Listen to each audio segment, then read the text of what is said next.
Primicias Ministries, haciendo un último llamado de arrepentimiento a las ovejas perdidas de la casa de Israel, para que regresen a las sendas originales del único Dios verdadero. Yod, Hey, Wow, Hey. Estamos aquí nuevamente para seguir con este tema de enseñanzas y bien importante para cada hermano que va llegando, que se va acercando a las raíces hebreas, pueda tener la oportunidad primeramente de que se le explique de una manera bíblica lo que está haciendo.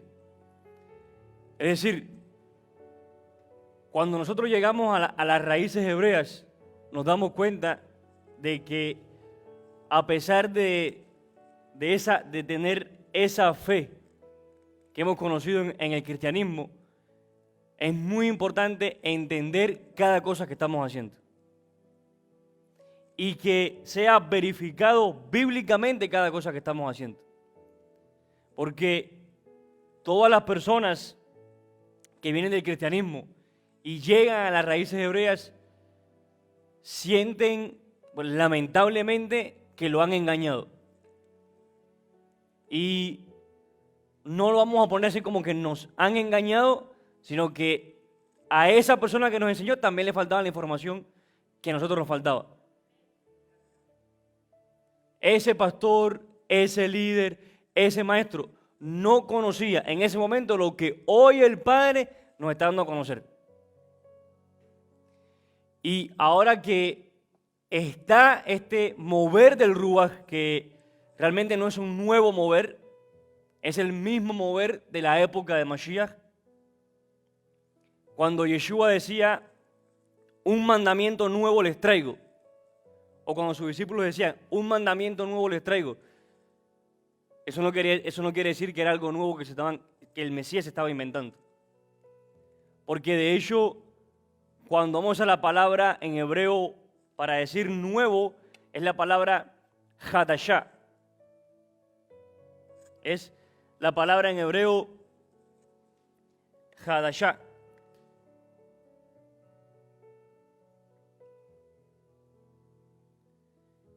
Y esa palabra no solamente quiere decir nuevo, sino renovar. Entonces el Mesías lo que estaba haciendo era renovando un entendimiento que desde la antigüedad se había dado.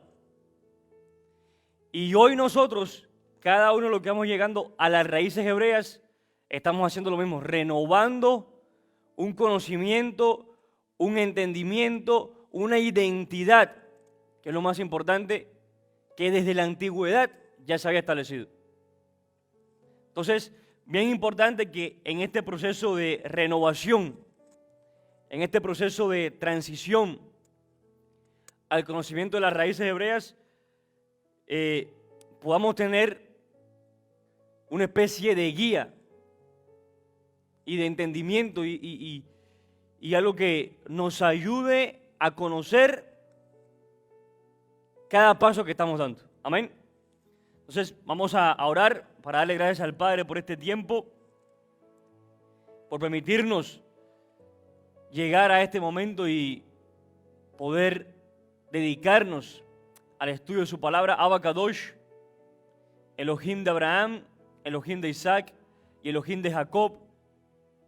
Te damos gracias, amado Rey, porque nos permites llegar a este momento especial donde podemos dedicarnos a profundizar, a conocer tu palabra. Dice tu escritura, escudriñad las escrituras, porque en ellas son las que dan testimonio de mí.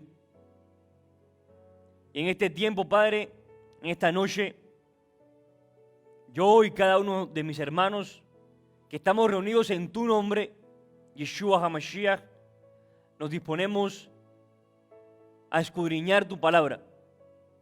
Y te pedimos que sea tu Ruach, tu espíritu, el espíritu de la verdad, que nos guíe hacia la verdad. Y podamos, Abba Kadosh, hacer una transición sana en las raíces hebreas y podamos dar cada paso de manera firme conforme a lo que tú nos vas revelando. En el nombre de Yeshua, amén y amén. Baruch Hashem. Entonces, bueno, antes de empezar, hace poco me compré este libro, se llama Una historia para cada día. Entonces, el plan mío, en vez de leerme yo cada historia, pues el plan mío es leer una historia en cada clase que doy. Así ya cada historia pues tiene un bonito recuerdo, ¿no? Entonces quiero compartir la historia que hay para el día de hoy, que es 10 de marzo. Y vamos a ver qué nos puede contar. Dice, el rabino Abraham, nieto del rabino Menahem, contó que cuando su abuelo era mayor de edad, hubo necesidad de colocarle una sonda para introducir el alimento a su cuerpo. O sea, parece que había tenido un problema de salud, su abuelo, y ahora tenía que alimentarse de esta manera. Muy bien. Pues ya no era capaz de deglutirla por la boca. Cuando el rabino, o sea, cuando su abuelo se enteró de eso, él comenzó a llorar.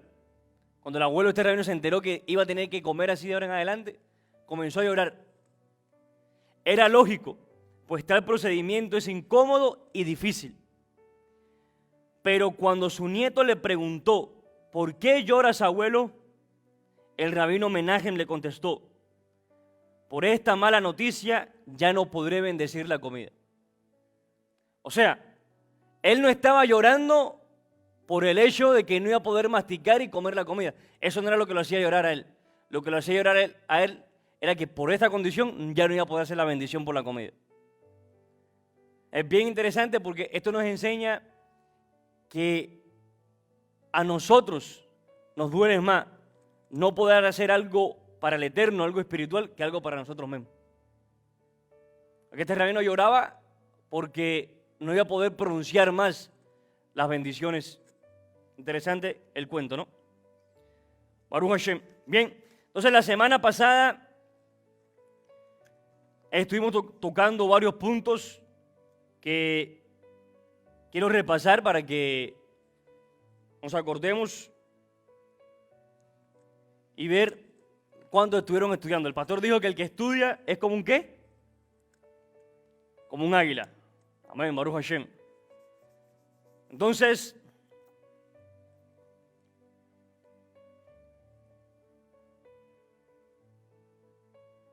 algo bien importante a la hora de estudiar las Escrituras, a la hora de sentarse, ya sea con la parashá o ya sea con un pasaje en específico, y tratar de entender el pasaje. Y es que para cada estudio, para cada interpretación, hay dos límites que no se pueden pasar. ¿Alguien me puede mencionar uno de ellos? El de la imaginación, no imaginarse. ¿Y cuál es el versículo para ese límite?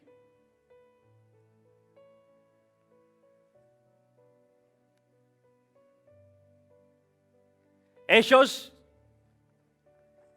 17:29, Baruch Hashem.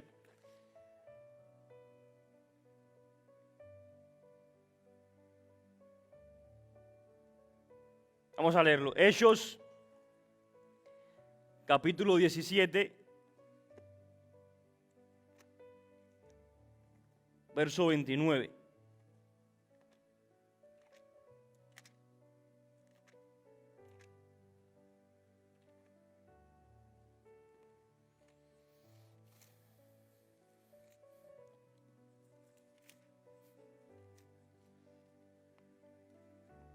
Amén. Dice, siendo pues linaje de Dios, no debemos pensar que la divinidad sea semejante a oro, o plata, o piedra, o escultura de arte, ni de imaginación de hombres. Es decir, a la hora de estudiar, a la hora de interpretar la Biblia, cero uso de la imaginación. ¿Por qué? ¿Por qué no se debe usar la imaginación cuando se lee la Biblia?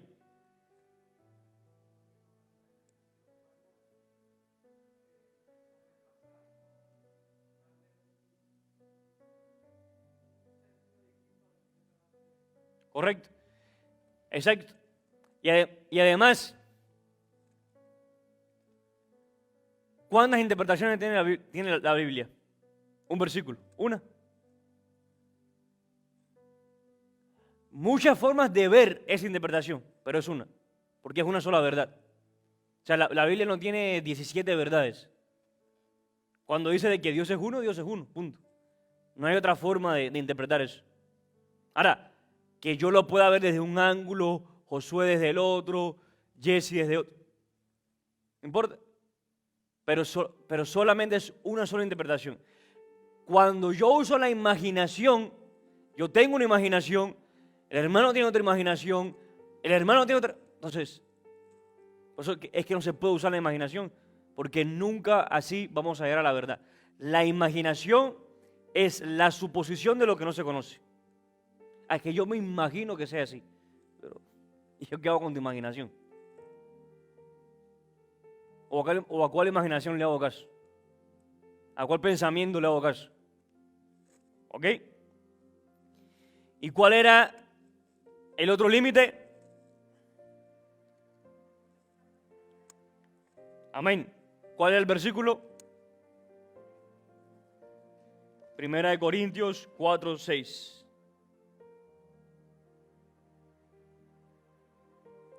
¿Qué dice 1 Corintios 4:6? Vamos allá.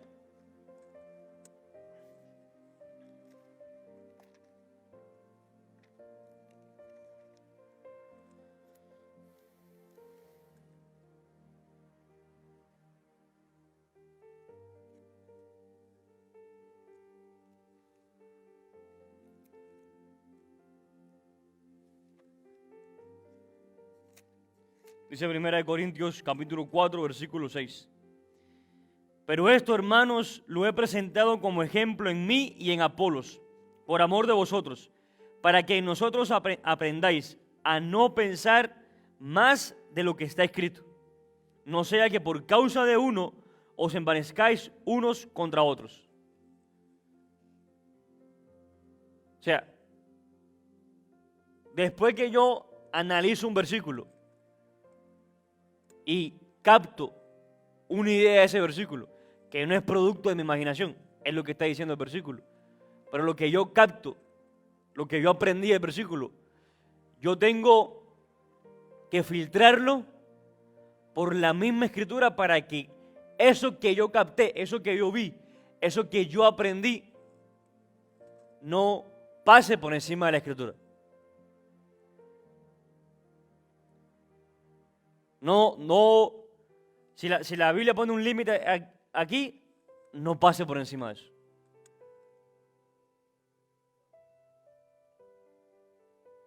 Hay una pregunta, hay una duda que todo el mundo tiene. Génesis 1, 26 y 27. Cuando Dios dice, hagamos. Dios va a crear al hombre, y dice el versículo, y dijo Dios, hagamos. Hay un problema. Hay un problema grandísimo. ¿Cuántos dioses hay? Deuteronomio 6:4. Escucha, oh Israel, Yahweh nuestro Elohim, Yahweh uno es. Pero ¿por qué el versículo dice hagamos? Me aparecen muchos que con su imaginación traen interpretaciones que van más allá de lo que está escrito. Entonces, hay algunos que dicen, no, él estaba hablando con Yeshua. Pero si él y Yeshua son lo mismo. Por eso, pero si los dos son lo mismo. Está hablando con un espejo. Entonces, y el versículo es bien simple de entender. ¿Qué usó Dios para crear al hombre? ¿Qué materia usó Dios para crear al hombre? ¿Con quién habló? Hagamos. Yo te voy a usar a ti para hacer al hombre. Hagamos. Tú haces la vasija, yo pongo el espíritu. Ya, ahí se entendió el versículo. ¿Eso sobrepasa más allá de lo que está escrito? No. ¿Me lo imaginé yo? Está ahí. Ahora, cuando yo no uso la imaginación, ni sobrepaso los límites de la escritura, cuando yo pongo estas dos cercas, eso es lo que me va a mantener a mí en un camino derecho, en que yo ni me vaya para un lado ni para el otro. Pero ¿con qué sustento lo que queda adentro? ¿Tienen el versículo?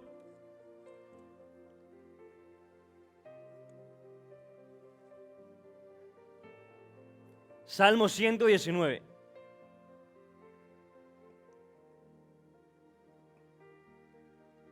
Salmos 119, 160.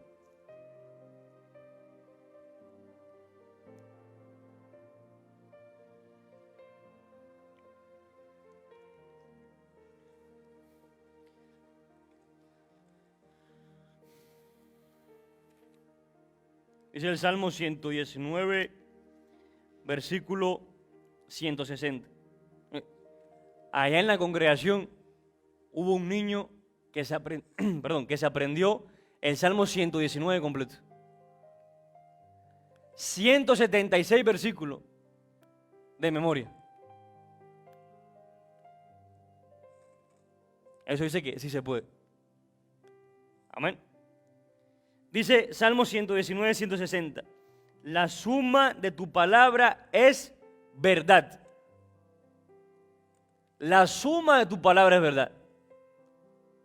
Yo no puedo, no es que yo con este versículo aprendí esto. Bueno, ok. ¿Y con qué tú me lo... O sea, ¿qué evidencia tú me traes para demostrar que eso es así?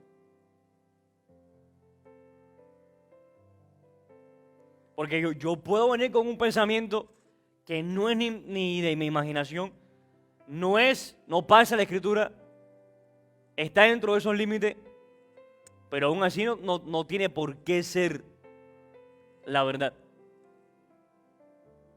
Eso se llama, ese tipo de cosas que no son parte de la imaginación, que no pasan más allá de lo que está escrito, pero que no hay la suficiente cantidad de versículos, o la persona no viene con la suficiente cantidad de versículos para sustentar lo que está diciendo, eso se llama un drash.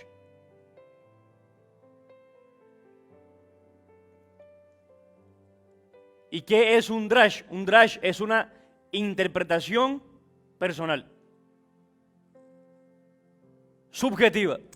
O sea, no tiene por qué ser así. Ok, yo te la respeto, entiendo lo que estás diciendo, no está mal lo que estás diciendo, pero no tiene por qué ser así. Correcto. Pero lo interesante es que no es tan personal porque ni te la imaginaste tú, ni está pasando por encima de la escritura. O sea, es una interpretación personal limitada. Porque no viniste, yo qué sé, supongamos que para probar un punto hacen falta 50 versículos que me hablen de ese punto y me demuestren ese punto así.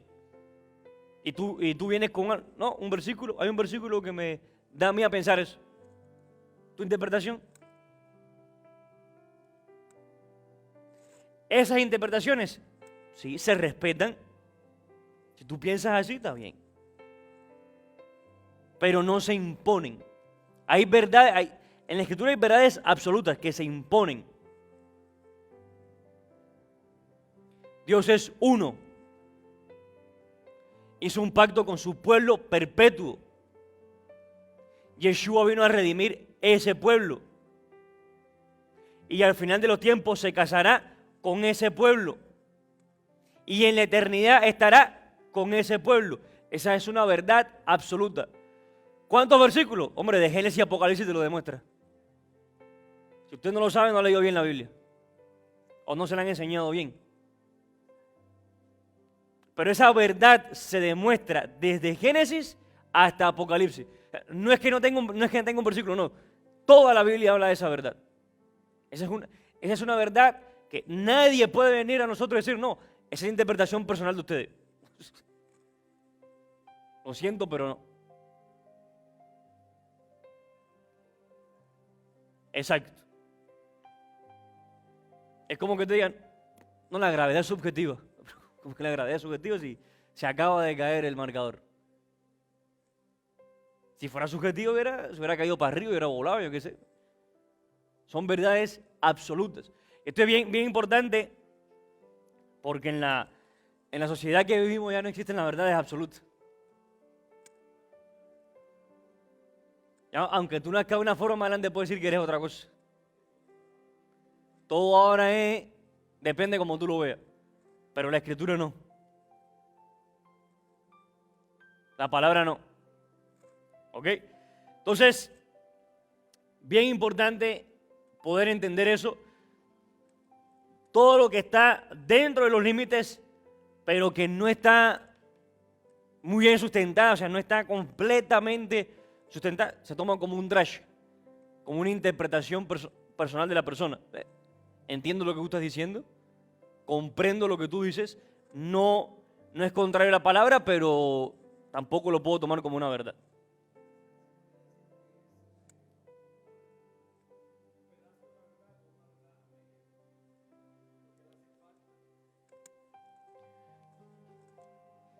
Lo que pasa, hay una frase que dice, 90% de la verdad y 10% de la mentira es 100% mentira. Una verdad a media es una mentira. Entonces, más bien lo damos lo que tú dices es un ángulo de esa verdad. Los sabios comparan la Torá a un diamante. Entonces, cuando usted ve un diamante, el diamante tiene muchas caras. Y tú puedes estar viendo el diamante así, así, así, así, así. Pero estás mirando el mismo diamante. Estás viendo la misma verdad y estás hablando la misma verdad. Lo único que desde un ángulo distinto cada persona. Ahí es donde salen los drash. Ahora que los que llevan un tiempo en las raíces hebreas y llevan un tiempo estudiando conocen los midrashim, el midrash de los sabios.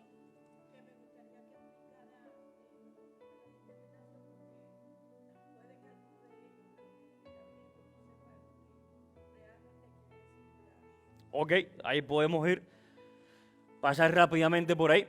Entonces, el drash hasta ahora lo dejamos como esa interpretación que no está del todo sustentada. O sea, no trajo esa suma de la palabra suficiente para establecer una verdad. Esta parte ya quedó clara, ustedes sabían los versículos, nada más repasando lo que se había hablado la clase anterior. Y acerca del drash y los niveles de interpretación. Existen 4 niveles.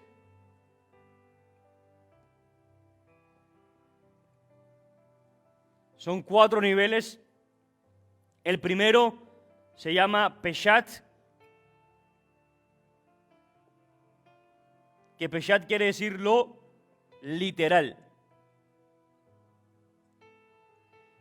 El segundo es el Remes, que es lo alegórico. Ahora voy a explicar cada uno por detalle. El tercero, el que vemos, el drash, que es una interpretación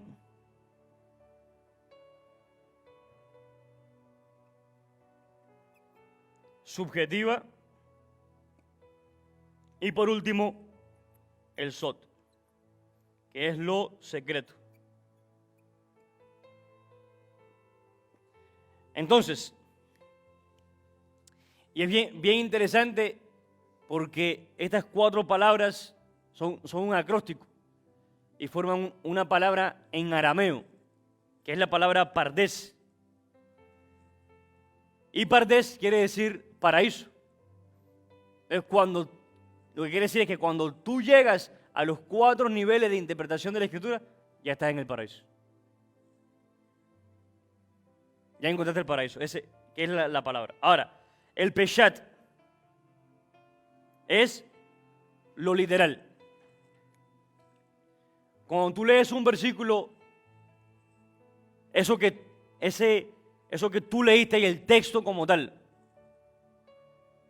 ese primer encuentro, esa primera idea que te llegó, eso es lo literal.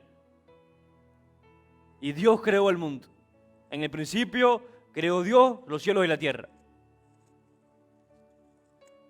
¿Qué es el peshat? ¿Qué es la parte literal del versículo? Que Dios creó los cielos y la tierra. Ya, no hay más nada.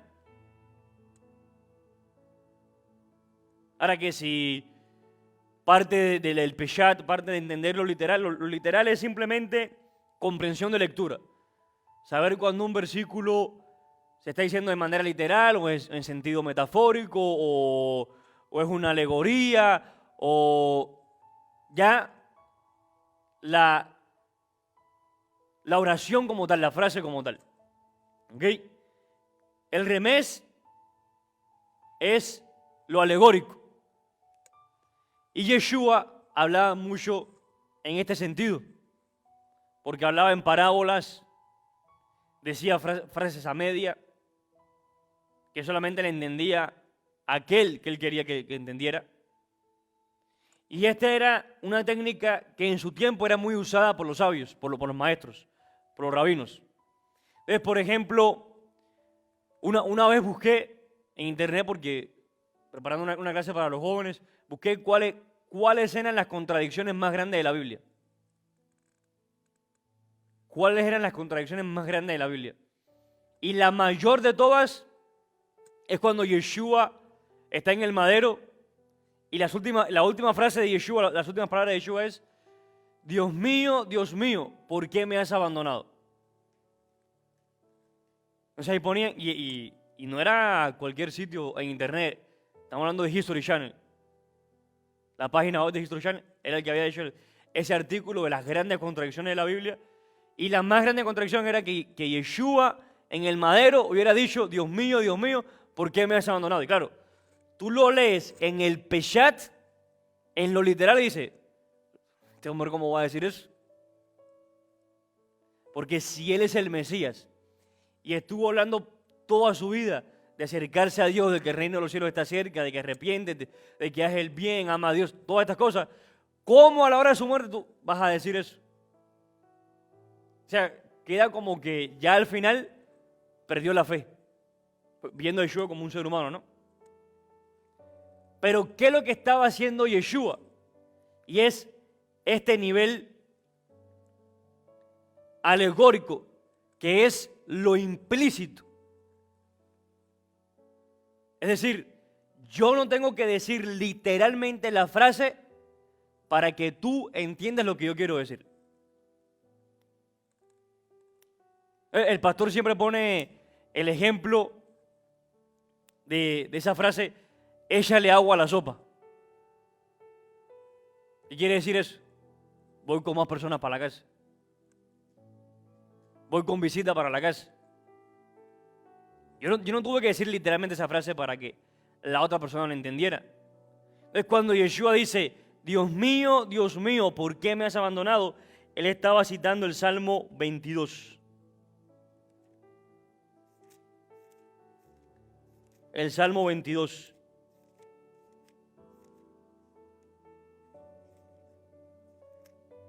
Que empieza así: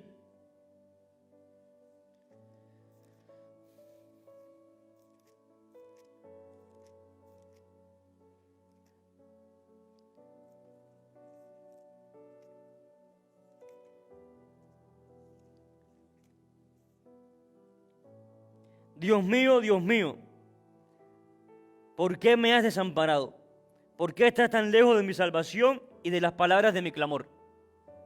Esas palabras que estaba diciendo Yeshua en el madero no eran que él había perdido la fe o que él se estaba quejando con Dios. Él estaba citando este salmo porque cuando usted lee el salmo completo, el Salmo 22 completo, cada palabra que se dice ahí era lo que él estaba viviendo en ese momento. Que le habían quebrado todos sus huesos, que habían perros a su alrededor. Perros se referían en la época a los gentiles. Y de que estaba rodeado el Mesías de romanos. De que todo eso en el Salmo 22, de que se habían quitado sus vestimentas y la habían roto y la habían sorteado entre ellos. Todo eso le pasó a Yeshua en el madero. Y todo eso en el Salmo 22. Entonces Yeshua lo que estaba diciendo era, en ese momento es, lo que ustedes están viendo aquí fue lo que mi antepasado David habló años atrás. Profetizó de mí. Lo que todo el tiempo él hacía. Yeshua era una profecía andante. Todo lo que él hacía era profético. Todo lo que él hacía había sido anunciado. Hay otro acto alegórico que él hizo y que mucha gente no sabe lo que quiere decir. Cuando le traen a la mujer adúltera, le dicen, encontramos a este en adulterio. ¿Qué dice la Torá? Hay que apedrearla. Y Yeshua agarra y dice, bueno, que tire la primera piedra que esté libre de pecado. ¿Por qué él dice que tire la primera piedra que esté libre de pecado? Porque se supone que el que tiraba la primera piedra era el testigo. O sea, la Torá exige 2 testigos para acusar a una persona. Si no hay esos 2 testigos, no se puede acusar a la persona. No se puede hacer, porque no hay nadie que demuestre el delito que supuestamente tú estabas cometiendo. Entonces Yeshua dice que tire la primera piedra el que esté libre de pecado. Es decir, el testigo que la vio, si tú estás libre de pecado, dale. Por Torah te toca. ¿Tú quieres que aplique Torah? Por Torah te toca a ti. Si estás libre de pecado. Y cuando todo el mundo estaba con la piedra en la mano, listo para tirarla, empezó Yeshua a escribir en el suelo. Dice que todos soltaron la piedra y se fueron. ¿Él dijo algo? ¿Él les dijo algo a ellos? No. Simplemente dijo, ustedes quieren que aplique Torah, vamos a aplicar Torah. Los testigos cojan la primera piedra. Él empezó a hacer algo en el suelo, en la arena, en la tierra, y todo el mundo se fue. Eso fue alegórico, remés.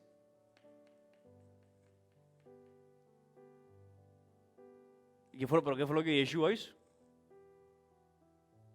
Hay muchos que dicen, no, él estaba escribiendo los pecados de cada uno de ellos en el suelo. Los pecados de ellos. Estaba haciendo un dibujo. Se puso a dibujar Yeshua en ese momento. No. Jeremías 17 dice, los que te odian y son apartados de ti, su nombre será escrito en la tierra. Entonces Yeshua empezó, rabino tal, fulanito de tal, y todo el mundo dijo, bueno, ya. Yo sé lo que él está haciendo. Soltaron la piedra porque ya sabían que así como ella era acusada, ellos también estaban siendo acusados. Pero eso fue un acto alegórico. Él no tuvo que decir nada. Él no le dijo, no, es que ustedes se han apartado de Dios. No. Él hizo el acto en nivel, ese es el nivel remés. Y ellos entendieron lo que él estaba haciendo. Ahora, ¿qué nos deja saber esto? Que para llegar a este nivel hay que tener información.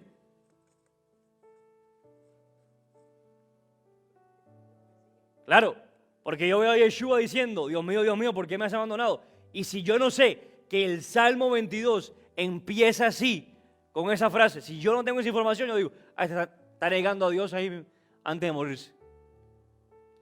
Si me dicen, no, Yeshua escribió en el suelo y todos lanzaron la piedra, y yo no conozco la profecía en Jeremías 17, digo, bueno, ¿y qué fue lo que escribió?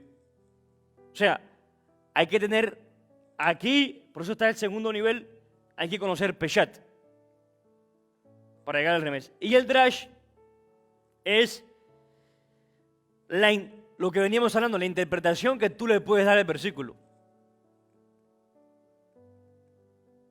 Cuando ya tú coges el mensaje explícito, el mensaje implícito, y puedes llegar a una deducción o una conclusión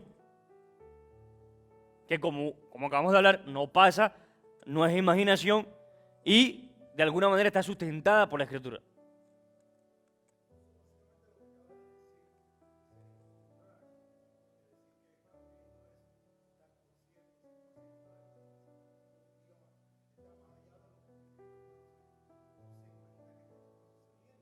No, no.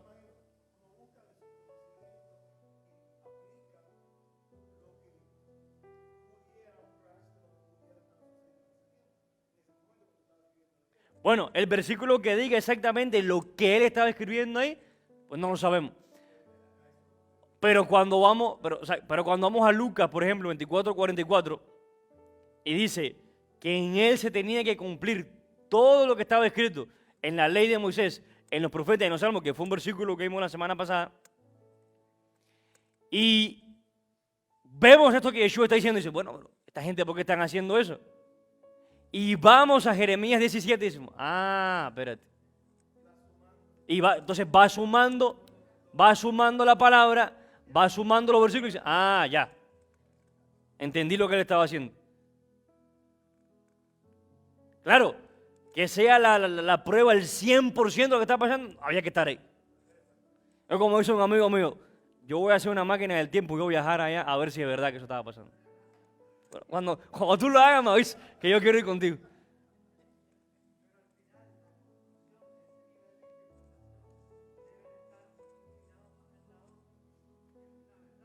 Claro.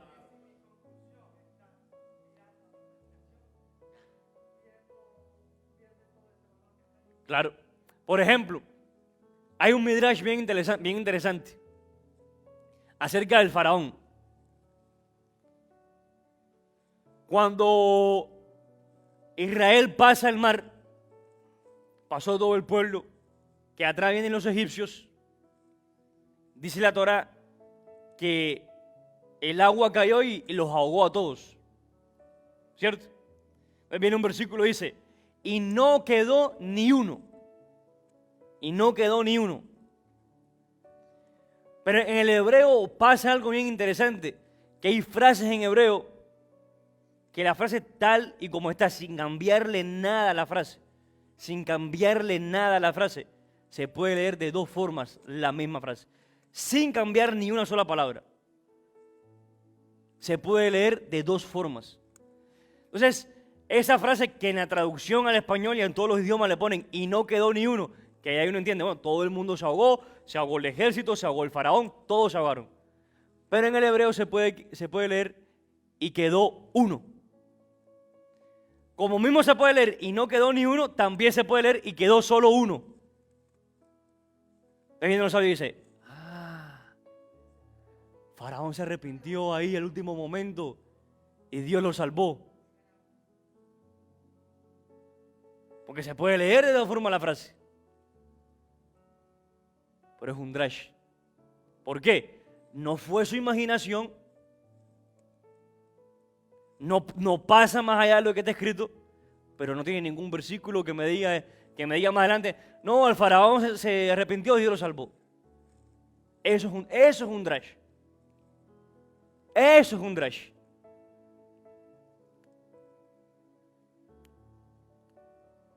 Algo que el mensaje es alegórico, es remes, porque no está del todo claro. Es ambiguo, o sea, como mismo tú puedes leerlo de una manera, puedes leerlo de otra manera. Como mismo tú puedes leer el texto y no quedó ni uno, puedes leer y solo quedó uno. Entonces, claro, en todas las películas tú ves que el faraón se muere. Pero también en todas las películas Isaac es de 3 años. E Isaac cuando fue sacrificado tenía 40 años. Entonces, por Hollywood no nos podemos guiar. Y además, si en un Hollywood todo el mundo se va para el cielo. ¿No?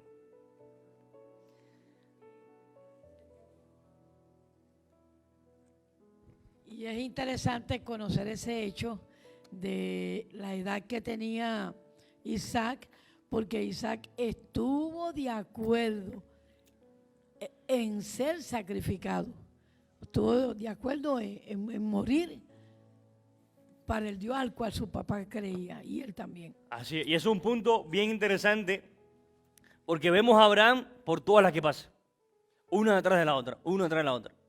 Jacob, lo mismo, es una detrás de la otra. Pero a Isaac no le pasó nada. A Isaac no le pasó nada, porque a Isaac no le pasó nada, porque ella lo dio todo ese día. Como ella lo hizo todo ese día, no tenía que pasarle nada más por el resto de su vida. Entonces leemos ese texto y nos enfocamos en Abraham. ¡Wow! Tremenda la fe de Abraham de dar a su propio hijo. Siempre Isaac estaba dando su propia vida. Por lo menos Abraham lo daba diciendo, bueno, si Dios pide este, porque me va a dar muchos más.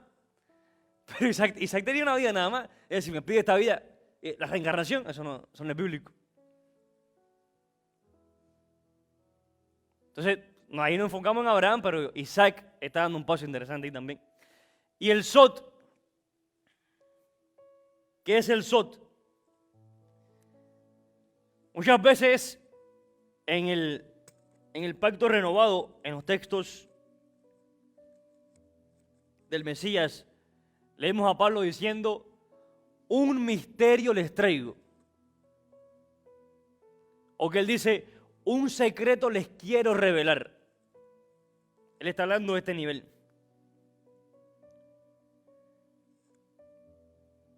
Y aquí pasa algo también interesante. Muchos rabinos, muchos judíos, les tardan años para llegar aquí. Años de estudio, años y años y años de estudio. Y hoy,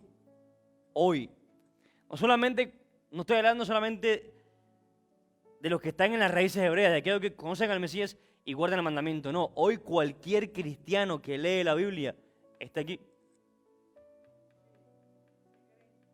No. De cierta forma sí están aquí, porque cuando tú lees un versículo del antiguo pacto y tú dices, este versículo ahora del Mesías, tú automáticamente estás en este nivel. Claro, porque ese es el mayor secreto de todos. ¿Qué mayor secreto hay que la revelación del Mesías? Ese es el mayor secreto de todos. No hay un secreto más grande de quién va a ser el libertador de Israel. ¿Quién va a ser el rey de Israel? Entonces, nosotros que conocemos al Mesías y con esa información, con ese conocimiento, vamos, por ejemplo, eso que hace Liliana Honder, que versículo por versículo te va demostrando el Mesías. Eso es lo más sot que hay. Eso es lo más secreto que hay. Los que conocen, cuando han escuchado, bueno, el pastor creo que lo mencionó un poco la clase pasada, no sé, no me acuerdo bien, del tema Aleph Taf, que en el cristianismo se conoce como el alfa y la omega. Pero, ¿qué es alfa y omega? Alfa es la primera letra del alfabeto griego y omega es la última letra del alfabeto griego. Que esas dos letras lo que hicieron fue sustituir las letras originales del hebreo. Porque la Aleph es la primera letra y la Taf es la última letra del alfabeto hebreo. ¿Pero qué quiere decir un alfa? Un omega. Pero la Aleph, ¿alguien sabe qué quiere decir la Aleph? ¿Qué representa la letra Aleph? Cabeza, príncipe, rey, cabeza de buey, el soberano, el uno, porque la letra Aleph es uno, el que es uno, exacto, y la Taf.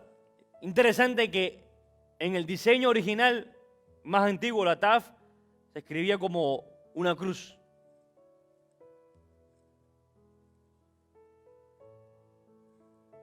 Como una cruz. ¿Y qué es esta Aleph Taf? Es una palabra hebrea que aparece en toda la Biblia, pero que no tiene ninguna traducción. Por ejemplo, aparece la palabra Elohim, la traducen como Dios. Yud Hei Vav Hei la traducen como el Señor, Jehová. Todas las palabras en hebreo tienen una traducción, pero cada vez que aparece la Aleph y la Taf en un versículo, no tienen cómo traducirla. Bueno, porque es como si pusieran en español, y Dios creó los cielos, y Dios creó A, Z los cielos, A, Z la tierra. ¿Qué sentido tiene eso? No tiene ningún sentido. Por eso no la traducen. Es lo único que no han podido traducir. de la Torá, esas dos letras. Y cuando nosotros vemos esas dos letras, donde aparecen, son los versículos más mesiánicos que hay. Es decir, son los versículos que te hablan de una manera especial del Mesías.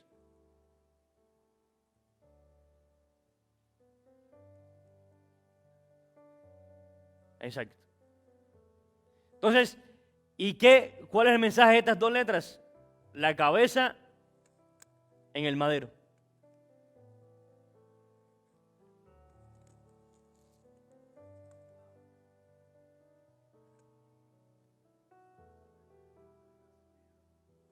Exacto. Y eso solamente tú lo vas a ver, esas dos letras, que no tienen cómo traducirlas, solamente las vas a ver en los versículos que hablan del Mesías. Ese tipo de cosas es el mayor secreto que hay.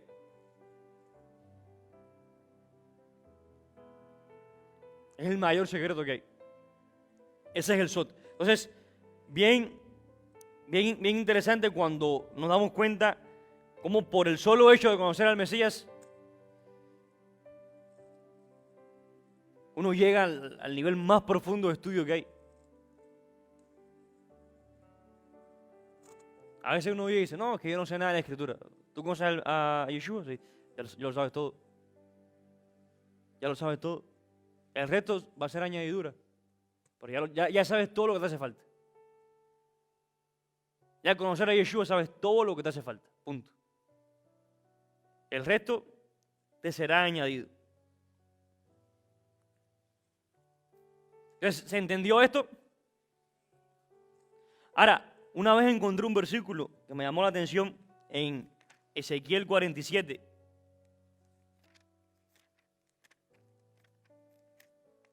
Porque claro, si tú buscas en la Biblia algún versículo que hable del Pardes, no lo vas a encontrar. No hay ningún versículo que diga, eso ya hay 4 niveles de interpretación. No, eso es algo que han llegado después de años y años de estudio. Han dicho, mira, 4 niveles en que se puede entender la Biblia. Pero sí hay un versículo que a nivel remes, o sea, de forma alegórica, nos habla del Pardes. Y está en Ezequiel capítulo 47.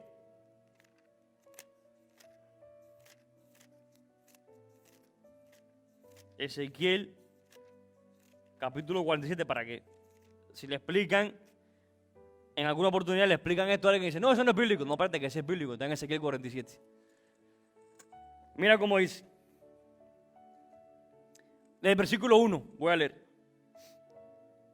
Me hizo volver a la entrada de la casa y he aquí que aguas salían de debajo del umbral de la casa hacia el oriente, porque la fachada de la casa estaba al oriente y las aguas descendían de debajo hacia el lado derecho de la casa al sur del altar. O sea, esta es una visión que está teniéndose Ezequiel del templo y él ve que del templo salen aguas. Versículo 2. Y me sacó por el camino de la puerta del norte y me hizo dar la vuelta por el camino exterior, fuera de la puerta, al camino de la que mira al oriente, y vi que las aguas salían del lado derecho. Y salió el varón hacia el oriente, llevando un cordel en su mano, y midió 1000 codos, y me hizo pasar por las aguas hasta los tobillos. Primer nivel, Peshat, las aguas hasta los tobillos. Versículo 4. Midió otros 1000 codos y me hizo pasar por las aguas hasta las rodillas. Segundo nivel, remes. Las aguas hasta las rodillas.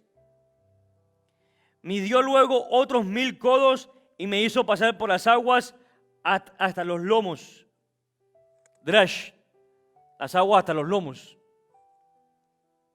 Y versículo 5.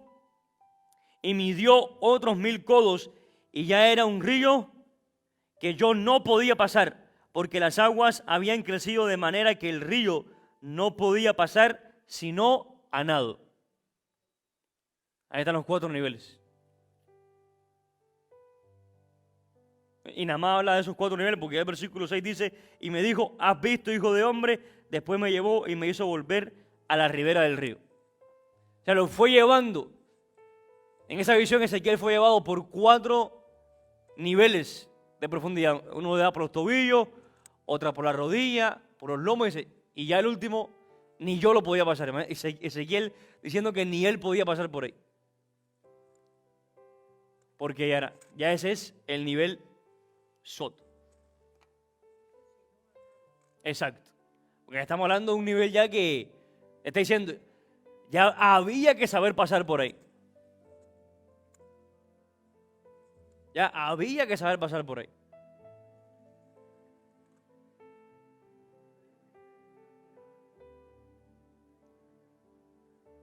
Sí, yo sé que tú vienes con Biblias. El primer nivel es el versículo 3, donde dice: y salió el varón hacia el oriente llevando un cordel en su mano y me dio 1000 codos y me hizo pasar por las aguas por los tobillos.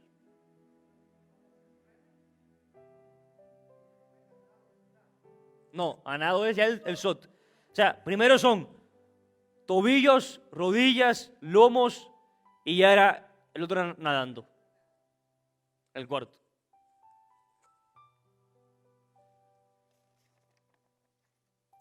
¿Se entendió? ¿Alguna pregunta? Baruch Hashem. Baruch Hashem. Entonces,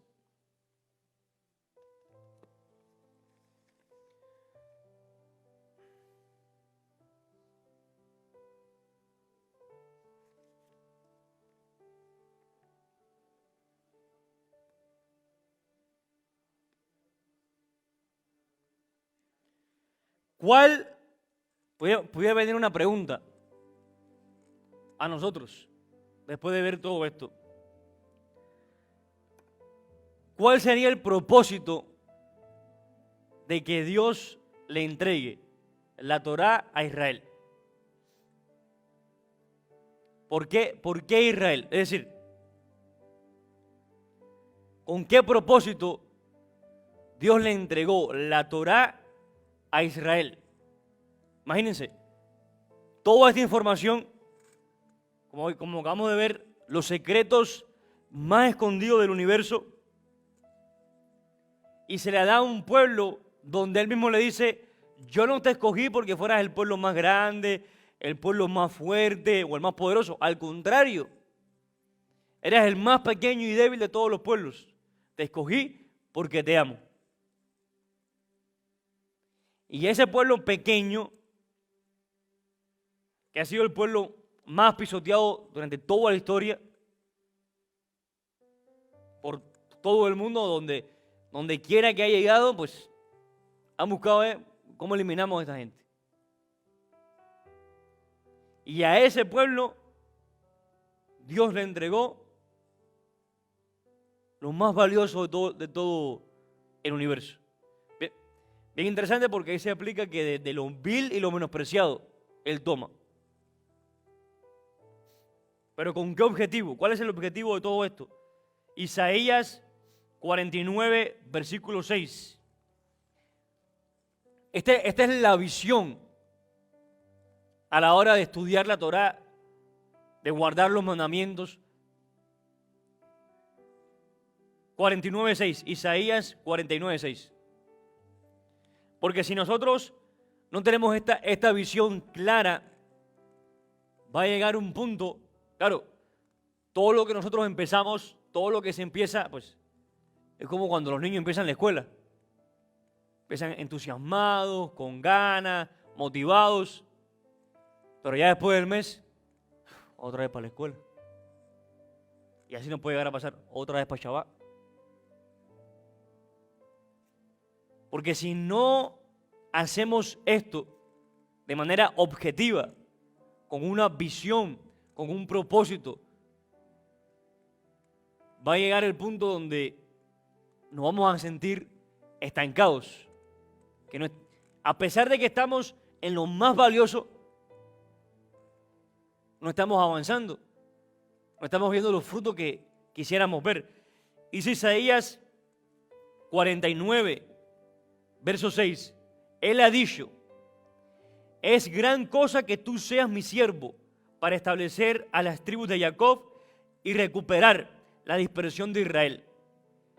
Yo te he dado a ti por pacto a un pueblo.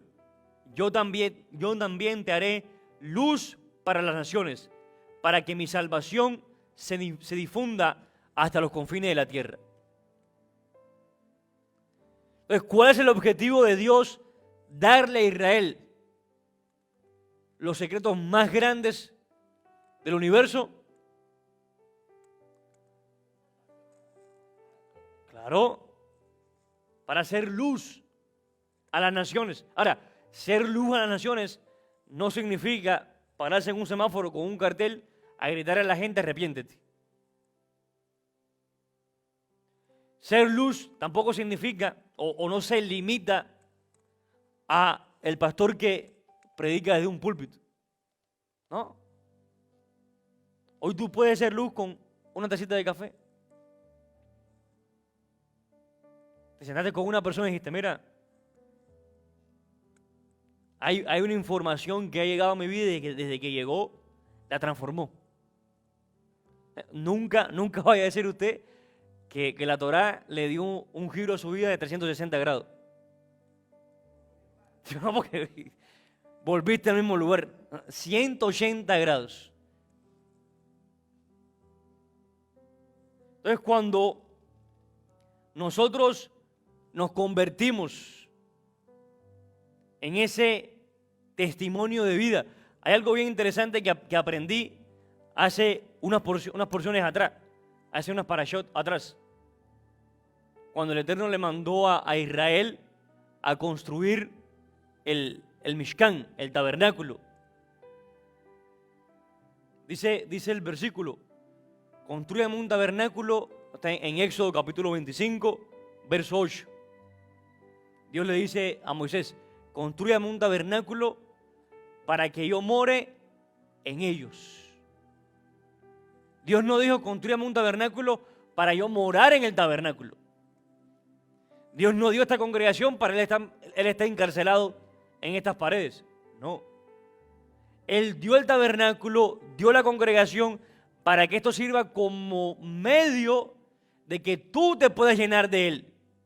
Y cuando tú salgas de aquí, sale una lámpara encendida de esa presencia. Entonces, donde quiera que tú llegas, llegó la presencia de Dios.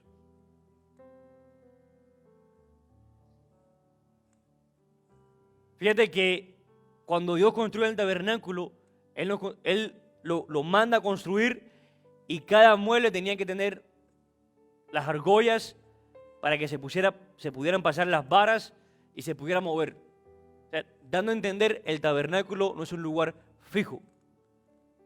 No es algo que se queda en un lugar fijo, se va moviendo por ahí. Porque tú eres ese tabernáculo que se va moviendo de un lugar a otro.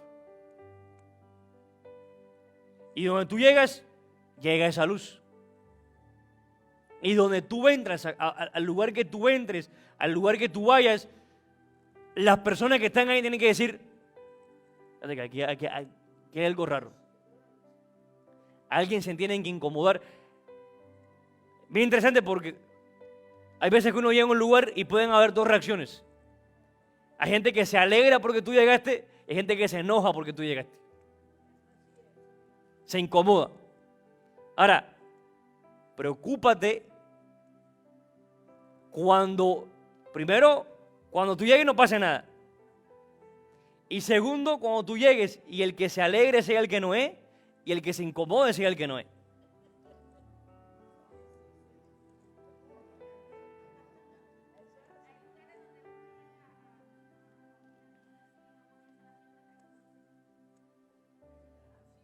Baruch Hashem. Malo cuando es al revés. No puedo empezar la fiesta hasta que no llegue, porque es el que prende la fiesta. Ese hay que pasarlo por 18 pesas.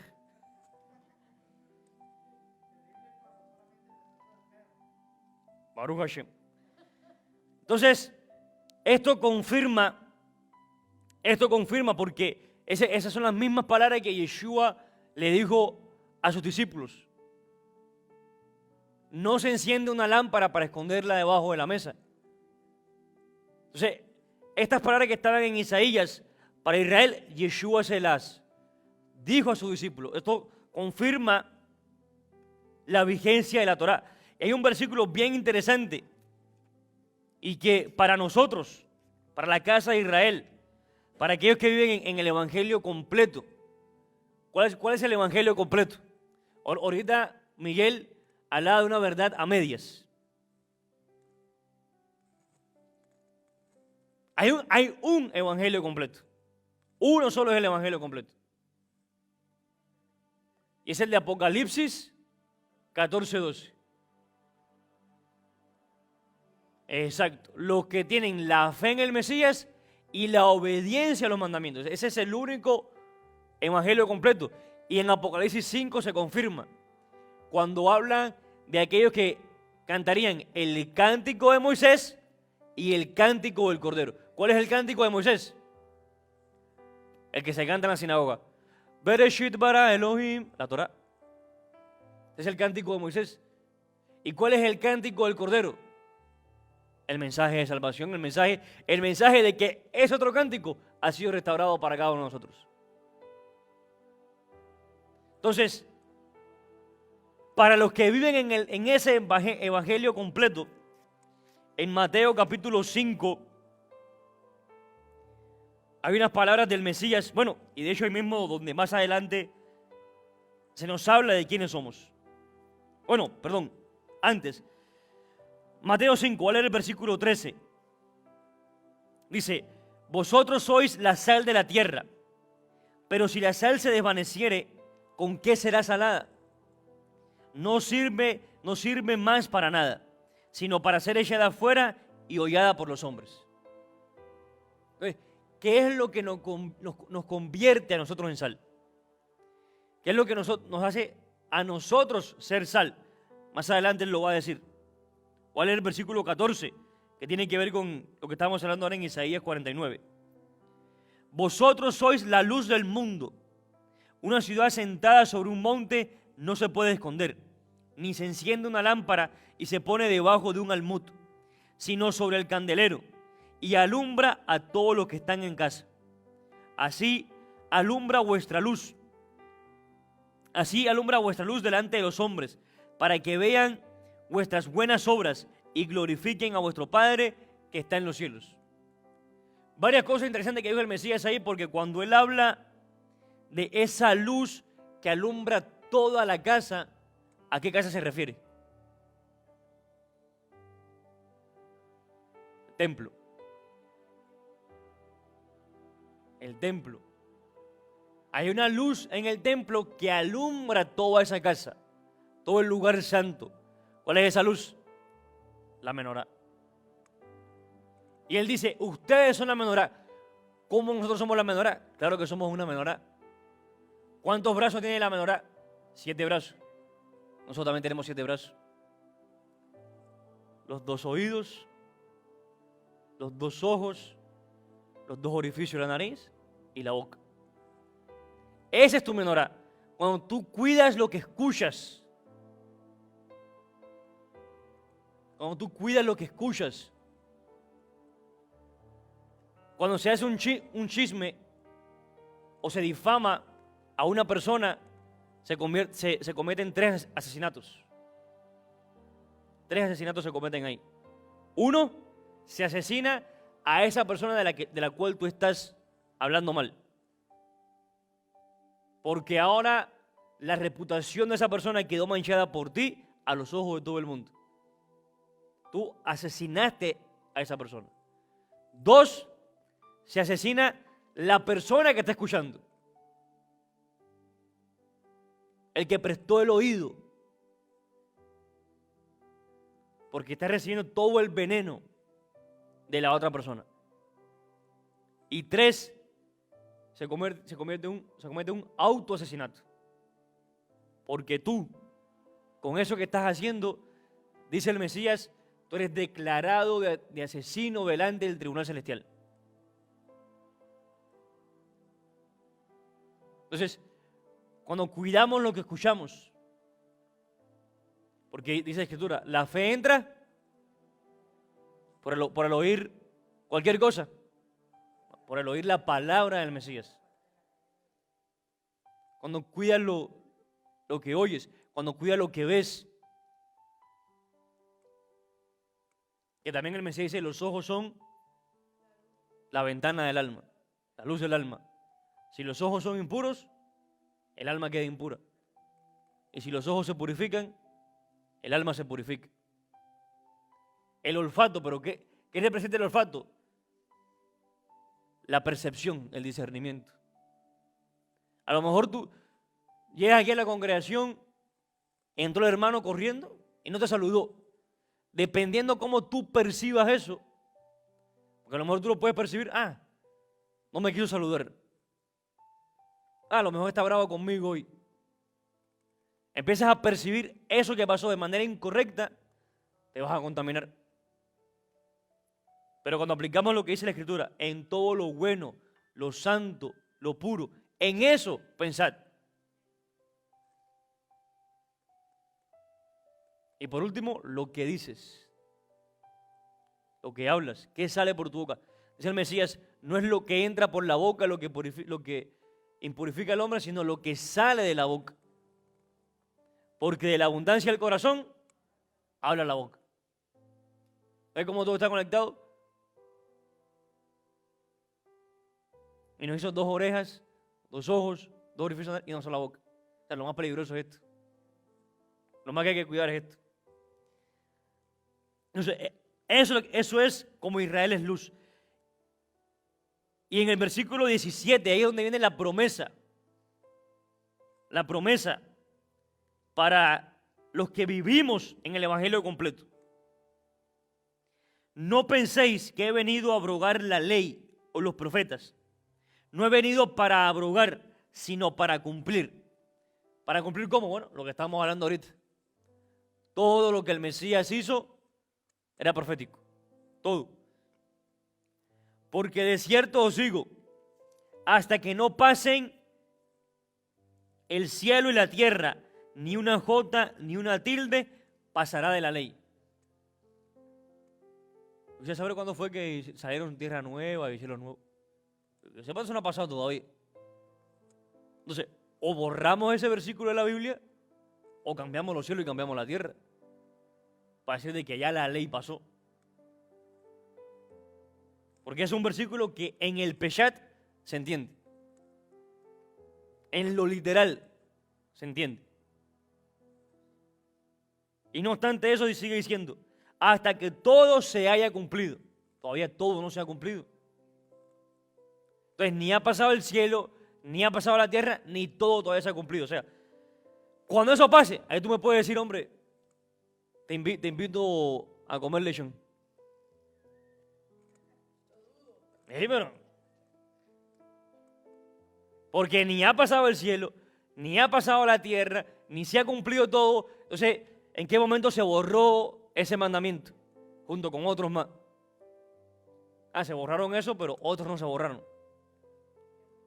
En la parte que me conviene, no. Esa no. Dice el 19. De manera que cualquiera que quebrante uno de estos mandamientos muy pequeños, el más pequeño de todos. ¿Alguien sabe cuál es el mandamiento más pequeño de todos?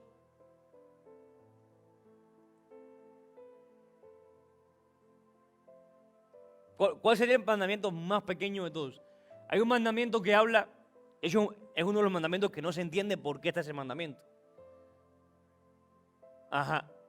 Bueno, no la gallina, la paloma. Hay un mandamiento que habla de que si tú vas por el camino y te encontrabas un nido, tenías hambre, y te encontrabas un nido, y en el nido habían 2 huevos, o tenía huevos, y la paloma tenías que dejar ir a la madre y solamente comerte los huevos. Esa es una ley, ese es un mandamiento. O sea que si te comes a la madre y a los huevos, estás en pecado. Ahora, muchos leen ese mandamiento y dicen, claro.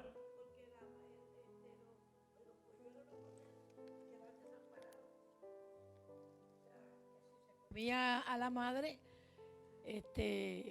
los polluelos morían de hambre.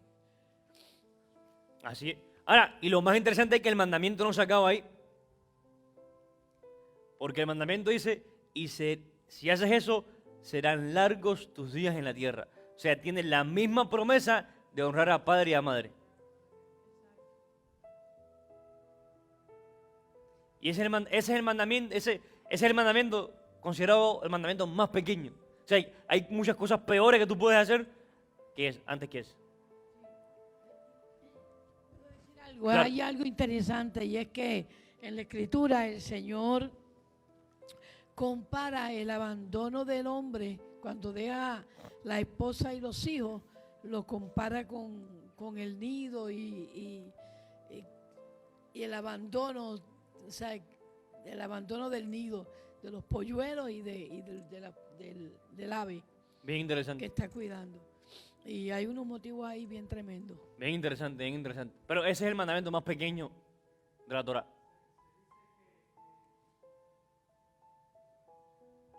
Se dice que violentar ese mandamiento es muy grave porque dice que esa persona está causando dolor al animal. Dice que hay un ángel que viene, que va ante Dios, dice, Dios, no pases por alto este pecado, mira que fulano de tal está haciendo sufrir al animal, porque si el animal está cerca y ve, se pone triste. Ya, pero si el animal se va y te cerciora que se va y toma los huevos, es como no está viendo, no está percibiendo, pero si el animal ve que tomaste los huevos y te los comiste, dice que hay un ángel que intercede para que ese pecado no pase por alto.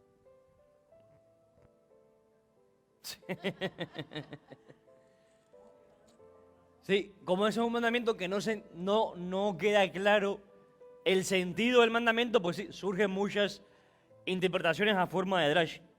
Por eso el Mesías, el que quebrante el más pequeño y así lo enseña a los hombres, muy pequeño será llamado en el reino de los cielos. Muy pequeño será llamado en el reino de los cielos.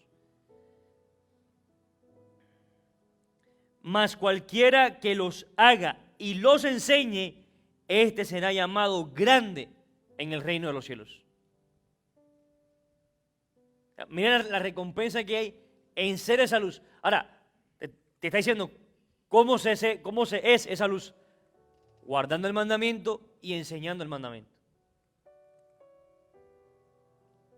Guardando el mandamiento y enseñando. ¿Para qué estudiamos Torah?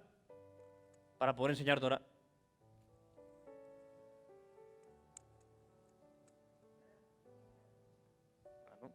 Claro, no, uno para poder enseñarla tienes que vivirla. Hay una frase bien interesante que dice que es mejor un maestro de Torah que tú leer directamente la Torah. Porque cuando tú tienes un maestro de Torah, tú ves cómo él practica la Torah. Y tú lo imitas a él. Y tú estás haciendo lo mismo. Pero cuando tú la lees, no sabes cómo hacerla. No sabes cómo practicarla. No sabes cómo... No entiendes cómo practicar el mandamiento.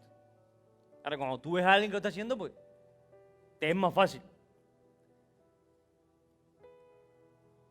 Entonces, esa es la vigencia. Eso nuevamente confirma la vigencia de la Torá. Aparte de eso, tenemos también, y vamos a repartir acá algunos versículos para que lo leamos entre todos. Bueno, son dos versículos. Si el hermano Miguel me puede ayudar, por favor, con Éxodo 31, 16. Éxodo 31, 16.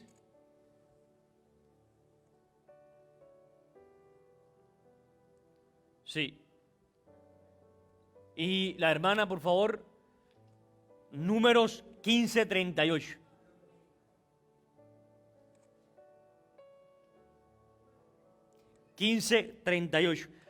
Vamos a ver hasta dónde Dios dijo que la Torá tenía vigencia. O sea, si en algún momento, le hago una pregunta, si en algún momento Dios tendría planeado abolir la Torá, Él no lo hubiera anunciado. Algo porque Él lo dice, que Dios no hace nada sin antes no anunciarlo por sus santos profetas. Y si Dios dice una cosa, Él dice, esto es así, después más adelante Él va a cambiar de opinión. Poco. Entonces vamos a ver qué dice Éxodo 31:16. Dice, guardarán pues el día de reposo los hijos de Israel, celebrándolo por sus generaciones, por pacto perpetuo. Dos palabras ahí.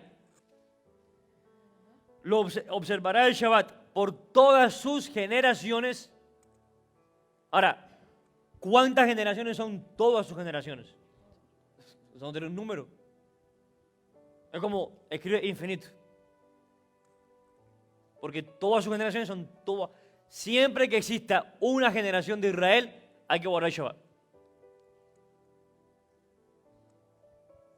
Porque es para siempre. Y dice la otra palabra, pacto perpetuo. Pacto perpetuo. O sea, no sé qué estudio habrá que hacer para entender la palabra perpetuo. Volver a pasar por el primer grado, segundo grado. Sacar un licenciado del perpetuo. Yo soy licenciado en perpetuo.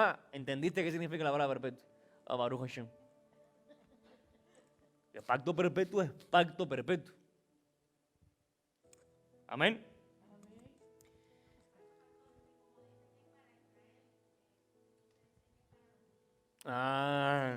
Pero es que no dice que para Israel es que sea otra cosa. Tú vas a números, vamos a...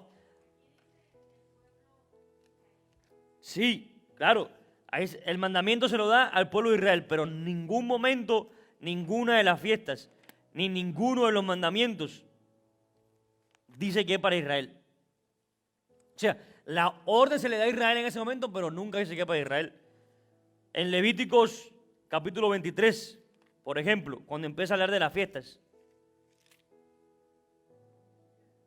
Exacto. Dice, versículo 2, habla a los hijos de Israel y diles, las fiestas solemnes de Yahweh. Porque, porque diga aquí, yo entiendo el punto que dice la hermana y es como ellos piensan.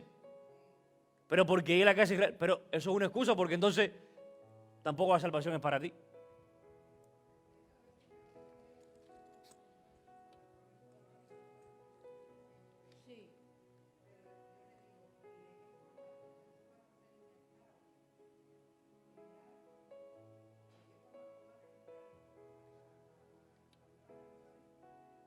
Claro.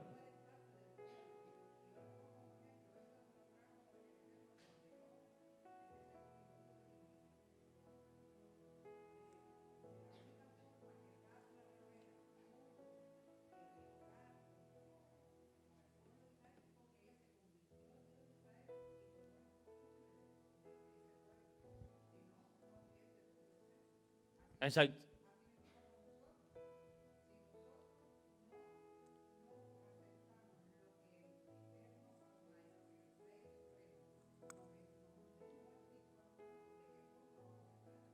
Correcto. Para empezar, la Nueva Jerusalén solamente tiene 12 puertas. Solamente tiene 12 puertas. Y yo quiero que me busquen un versículo nada más que diga, habíamos hablado al principio, la suma de la palabra, está bien.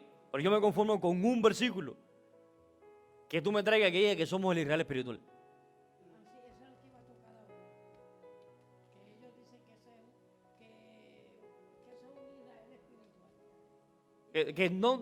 ¿Dónde existe en la Biblia el concepto?